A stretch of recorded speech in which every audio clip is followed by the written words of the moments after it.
Ramon Foster Show, brought to you by our friends at the Get-Go Cafe and Market. He's Ramon in Hendersonville, Tennessee. I'm Dejan Kovacevic in Tampa, Florida, covering the Pirates in nearby Bradenton. What's going on, Mon?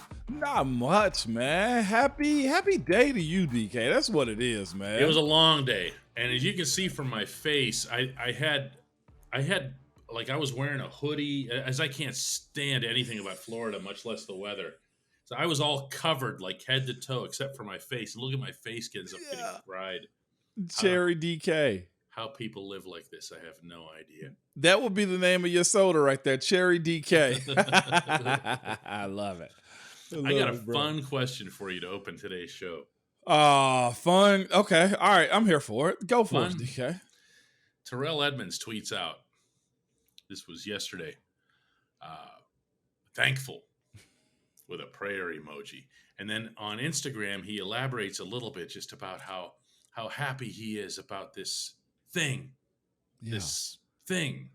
and how it's going to make him a humble and something. Okay. He's going to be a free agent. Okay. Yeah. If you're tweeting that out and you don't offer any specifics, there's no other way to take it other than, oh, he signed a new contract. Oh, and by the way, of course, he's staying with the Steelers since NFL free agency has opened. Why? Why do players do this? Psychology of athletes, man. Tendencies of athletes, man, because we're weird. I'll admit that most athletes are in a lot of different ways. I have people asking me that type of stuff all the time. Why do y'all make something out of nothing? And I'm like, what are you talking about? No, that guy didn't say anything. Like, what do you mean he didn't say anything? Because we use and take any little thing and gives it that much belief. And I'll say specifically to professional athletes are usually the worst like that, are really high caliber guys, because there's so many pitfalls on their road to success. That's such an athlete's cliche too, on the road to success. It really is so many pitfalls on the way to trying to get what you want out of something. And you'll take the smallest little motivation or the smallest, person trying to discredit what you've done so far and use it for fuel. And I think that's what guys do. I don't know if Terrell ended up talking to his agent, to your point, or whether he realized there's an actual market for a guy like him, or just truthfully, he may have just had a good day that day too. You know what I'm saying? So it's all within the same context of just motivation, DK. And then I'll say this too.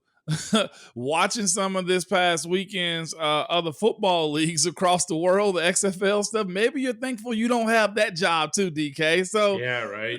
There's a lot that kind of goes into it, but just to put it all, bring it back to a front before we go deeper, DK, you'll make something out of anything, man. Well, you kind of have to. Okay, look, put yourself in the position of a reporter. He puts that out there, and you go, I don't know what else this could possibly mean. Yeah. And since he doesn't even bother clarifying it, because like you said, well, maybe it's just a fun thing to see what people say. You know what I mean? Yeah. I'll say this too, to see what people will say. Sometimes guys will throw something out there just to get a reaction from their followers. For real, man, because I've seen some people they have to be in the it. There has to always be conversation because you have so many things inside of your head, not in a bad way, but the ability to be accepted when you know your race is not done. You know what I'm saying? Like me, I've dramatically seen my social media imprint kind of go down on Instagram, but it doesn't bother me because I'm okay with where I'm at. Guys who are still very much active will drop random pictures or do stuff on the stories to engage their fan base, to see where they are on the social status aspect of operating. That actually makes the most sense. I think that's it. When you got to think the season's over, Super Bowl's done, guys are back to training. Maybe that was hey, let me get through this workout by engaging with my followers and stuff like that. Like social media has really changed a lot of that type of stuff, where those guys that would tweet out a thankful would probably just call somebody up on a cell phone. Let's go 20, 30 years ago. You know what I'm saying? Or actually go over to somebody's house. Well, why would I do that when I can bring the house to me? And so he puts out thankful. Yeah. And the replies are exactly what you'd expect. Did you sign? Did you sign? We hope you signed. We love you. We love your play. We love the way you work with Minka. We Yeah. love this. We love that. You're the greatest. Unless you didn't sign, or worse, you're considering signing with somebody else, in which Yeah. case we don't like you at all. Never did like you. Glad you're gone. Yeah. Busted first round pick, blah, blah, blah. They'll turn on you like crazy, right? Oh, yeah. So that actually makes the most sense. But man, there's so much of it in the NFL. And everybody just feels like it's okay to just drop a hint like this, it's sitting there, it's ticking, and then just walk away. Yeah. That's how it goes though, too, because you didn't have to say anything and you got more of a reaction. You know what I'm saying? Like, how much did it mean to you as a player? Were you one of those people that got on the bus after the game or the plane and started checking social media to see? Oh yeah, I would. Yeah, 100%. I wouldn't reply back to half of it or anything, but that's how it goes. Get finished with a game, shower up, get to the bus, check phone.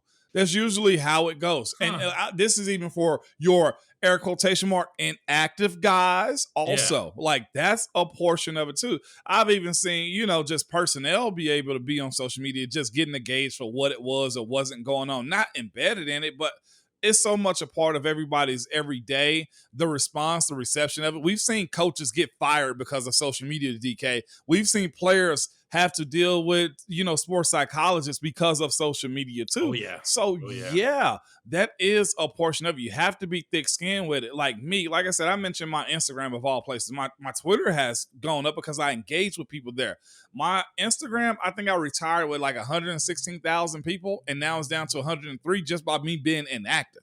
So these guys that are really embedded in it, make a business of it, they have to stay current. They have to stay on top of it. And truthfully, DK, they need that social status in a good bit. Yeah, the one dead givever that What's anybody that? has when you ask an athlete, so do you look at this stuff online? Do you read social media? No. Never. They're lying. Never. I would never. I don't even know. What do they call that? Instabook or what is it? I don't even know. I don't even. So there's a fine line in all of that too, DK. Mm-hmm. I think what sports used to be, newspaper, local news and, print type of stuff has, I think players somewhat dealt with the same stuff then, except now it's everybody that don't have the credentials of being a big J journalist or at least being on the TV screen of analyzing you, that you have to see it as players in the 80s did too. But it's the matter of how you acknowledge what's being brought to you also and how you respond to it. It's fine for all players to be engaged in it. And seriously, that is a portion of today's athlete, even at the high school level, DK. Management of that has gotten really crazy. When we come back, coaches and social media?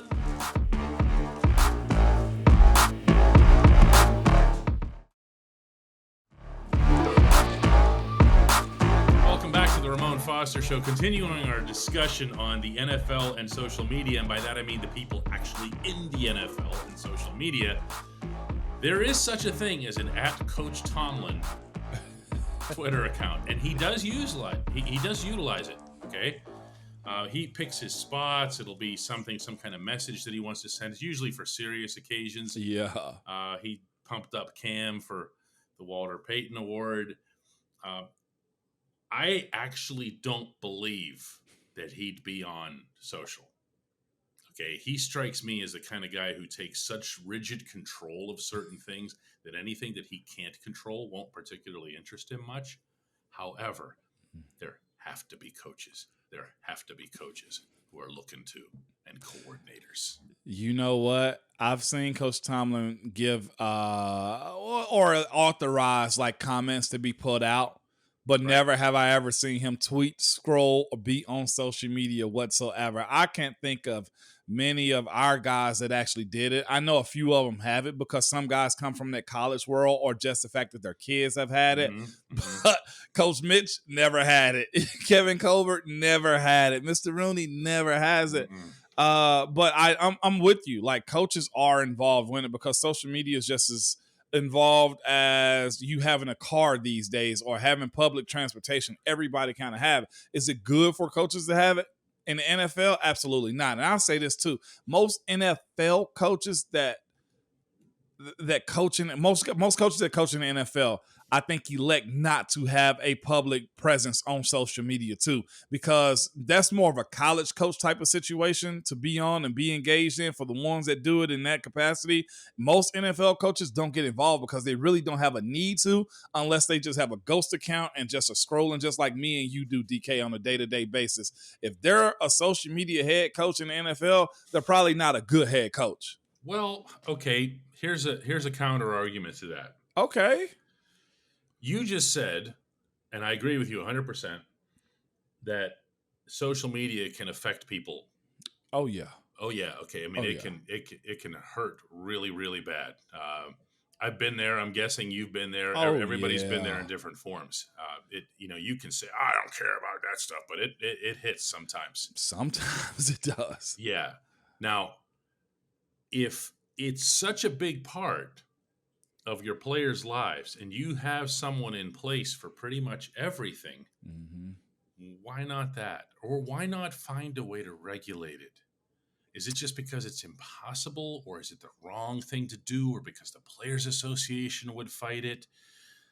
I don't know, So your main point is, why not be a part of it as a head coach? I think so. Because at least let's put it this way, whatever decision that you do make as a head coach is more informed. But I'll say this for head coach. Yeah, 100%. Head coaches in the NFL, and I almost go college too, because I doubt there's many college head coaches that involve themselves personally on social media, except for maybe Deion Sanders, Lane Kiffin.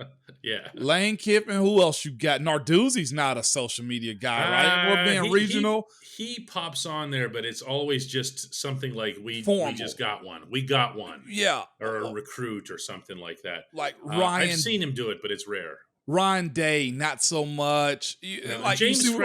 James Franklin at Penn State will do that some too. But it's personality types, really, for the most part. So this is where I am on it. It depends on what you're trying to sell as a coach, and particularly a head coach too. And there also needs to be separate, degrees of separation between players and coaches too, especially from the respect factor. I look at a guy on social media that's very active as an NFL coach. I probably say to myself, how good is his team? What are you actually trying to sell? Because the NFL doesn't have to sell anything. You just better coach your butt off. And one thing I think smart coaches realize too, every time that you have available to be a coach, you do those things, because the wins and losses in the NFL, and almost for a head coach in college too, matter a little bit more too, with the ability that you can be fired depending on what your outcome of the seasons are from season to season. So if you're a social media guy and your personal social media guy, like you're running your own account, the stuff that you're going to see from the fan base may actually have you overreact, may actually have you say something, may actually have you judging your star players a different type of way. And which all you need to be worried about is what are they doing on the practice field and on a day-to-day or game-to-game basis. I think that's where the separator comes from, why I don't think head coaches should utilize it as much, especially on a professional level, is guys are different in their day-to-day life outside the building, as they should be. And why would you bench a young guy? Let's say if a Juju had came in just super wild on social media. Like, it shouldn't be the head coach's job to govern them. There's other people inside of the building that do those types of things. So if a head coach sees something, it may get reported to him, but it should be different avenues from the communications department, Burton them and stuff like that when it comes from regulating what guys do on social media. Yeah, no question about that. I feel like, that's the modern world. Yeah. Okay. It's the most modern world. Everything is virtual, and the pandemic only exacerbated that. Yeah. I mean, because that's the only way anybody was getting together was virtually and socially. I look at the Steelers Twitter account, and it follows, and I'm just calling it up here, 301 people. Okay, now it has 3.7 million followers, but it follows 301. Yeah. Okay, which is a very, very low number. And if you go through there, you'll see who it follows includes always all 53 active members of the roster, no Yeah. exceptions. And when it comes to training camp in Latrobe, you'll find everyone who is invited to camp Mm-hmm. on there, Mm-hmm. which, like, Mm-hmm. what are they doing? Yeah, what are they? What are they following them, or are they checking It's out to see if for the party is at Marcus Allen's house? Or yes, they have that ability to. Yes, DK. But again, it won't come. It won't come from. It won't come from the head coach. It'll come from somebody no. inside. I just saw the Steelers following a rapper that I follow on social media, and I'm like, okay, yeah. So there's a presence there, man, and how they go about it. But DK, that shouldn't be a head coach's responsibility. It's a part of it, but that's just today's world of I'm a player and I have a side business. That side business includes social media. I remember when Antonio Brown first brought in cameras to follow him in those Steelers basketball games. I was like, why do you need cameras following you every single place you go? Mm-hmm. Come to find out, he was building a brand and building his own fan base. It'll be interesting to see how many players on the team actually have almost as many followers as the Steelers, because that's the other thing about it too, DK. You can't tell a player he can't have social media, can't be on it when one, his business is about it, and two, he might have more followers than the actual team. Right. Have some fun here. When you go to the bottom of their, the very bottom of their list of who they follow, it's the National Football League first. Mm-hmm. The next one is Roger Goodell. It's good moves, right? Really good, smart moves, man. The first individual after that is Hines Ward, which makes some sense, right? Yep, absolutely. Then comes Troy, and then Merrill Hodge, then ESPN, and then the only reason I did this, Snoop Dogg. Snoop. The Steelers follow Snoop Dogg. You better believe it. I love this. Yeah. No, but not only that, but they made it a priority to follow Snoop Dogg like before, any other teams, any other, other Rod Woodson. No, you had to get Snoop Dogg in there first. Brand ambassadors. You hear me? Absolutely amazing. You know what comments I want to ask before we get to the Hey Mo? Who is your most famous follower? Ooh. For our listeners, DK. That's a good one. Who's your most famous follower? That's a good one. I think most of us would probably say the Steelers for myself, but hey, I got some other important people too on my follow list. When we come back, the only segment that matters. That's Hey.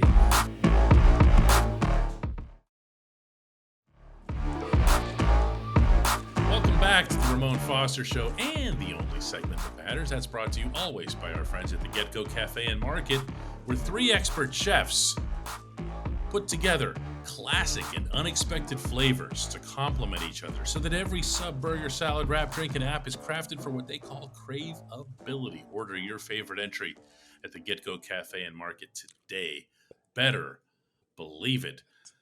And today's Hey Moan comes from Ryan Stanley, who says, "Hey Moan, what was the off-season schedule like for you when you were in the NFL? And what did a week in season look like?" Now that's pretty broad, Ryan. Yeah, but I think we can stick it to with the off season. Yeah, I'll give them a quick run through of the in season too, man. Okay. Off season, end of the game, exit meeting, we're past all of that. Most guys usually take about a couple weeks to a month off. Just being completely honest, let's say if we're done third week in January. Probably won't start up to probably after Valentine's Day or, a week before March or something like that. That's usually how it kind of goes. And you're not taking completely off, just some active rest, recovery, trying to figure out what's next, right? Set up some vacation, a trip or something like that. But starting up, middle to late February, cardio, light lifting, Nothing too crazy, because this is the thing too. You want to be somewhat ready by the time you report for those early sessions in late March, April-ish. You don't want You to don't want to go 0 to 60 when you get, no one's you going to don't have want to any lose it. patience for that. Your coaches aren't going to have patience for it.